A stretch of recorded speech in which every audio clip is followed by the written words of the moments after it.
చదువుతోనే సమాజంలో పేదరికం అంతమవుతుందని మంత్రి డోలా శ్రీ బాల వీరాంజనేయ స్వామి అన్నారు. తమ ప్రభుత్వం విద్యకు మొదటి ప్రాధాన్యతనిస్తుందని కొనియాడారు. నెల్లూరు జిల్లా బోగోలు అంబేద్కర్ గురుకుల బాలికల పాఠశాలలో మంత్రి ఆకస్మిక తనిఖీ చేశారు. మరుగుదొడ్లు పరిసరాలను పరిశీలించిన మంత్రి పారిశుద్ధ్య నిర్వహణ లేమి, లైట్లు వెలగకపోవడంపై అసహనాన్ని వ్యక్తం చేశారు. విద్యార్థులతో మాట్లాడి సమస్యలను అడిగి తెలుసుకున్నారు. అనంతరం వారితో కలిసి భోజనం చేశారు. గతంలో ఇదే పాఠశాలలో ఒక విద్యార్థిని పాము కరిచిన ఘటన పట్ల మంత్రి దిగ్భ్రాంతిని వ్యక్తం చేశారు. ఇలాంటి ఘటనలు పునరావృతం కాకుండా చూడాలని సిబ్బందికి సూచించారు. పాఠశాల పక్కనే ఉన్న నీటి కుంటను వెంటనే పూడ్చివేయాలని అన్నారు. ఆకస్మికంగా తనిఖీ చేయడం జరిగింది.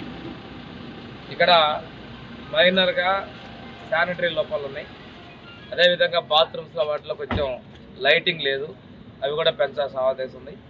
అవన్నీ కూడా ప్రిన్సిపల్కి ఇన్స్ట్రక్షన్స్ ఇవ్వడం జరిగింది. ఇక్కడ ఒక కుంట ఉంది, ఆ కుంటను కూడా నీళ్లు లేకుండా ఫిల్ చేయమని చెప్పేసి ఇక్కడ ఉన్నటువంటి స్టాఫ్, ప్రిన్సిపాల్, దాంతోపాటు కానీ మైనారిటీస్ శానిటేషన్ ఇంప్రూవ్ చేయాలి, దాని గురించి ప్రిన్సిపాల్కి ఇన్స్ట్రక్షన్స్ ఇవ్వడం జరిగింది.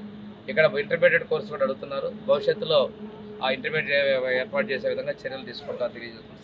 దురదృష్టకర సంఘటన జరిగింది. ఇటువంటివి వల్ల ఈ పాములు, కప్పలు, వీటి వల్ల ఇటువంటి సంఘటనలు వస్తున్నాయి.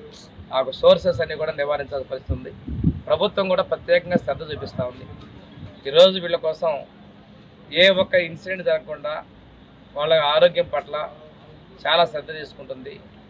ప్రత్యేకంగా భోజనాలు, దాంతోపాటు పరిశుద్ధిగా ఉన్నాం. ఎక్కడా కూడా ఎవరికి ఎటువంటి ఇబ్బందులు లేకుండా చేయాల్సిన బాధ్యత ఉందని చెప్పి మన ఎన్డీఏ ప్రభుత్వ భాగస్వాములు, అదేవిధంగా మన ముఖ్యమంత్రి గారు బాలికల గురుకుల పాఠశాలని ఆకస్మికంగా తనిఖీ చేయడం జరిగింది.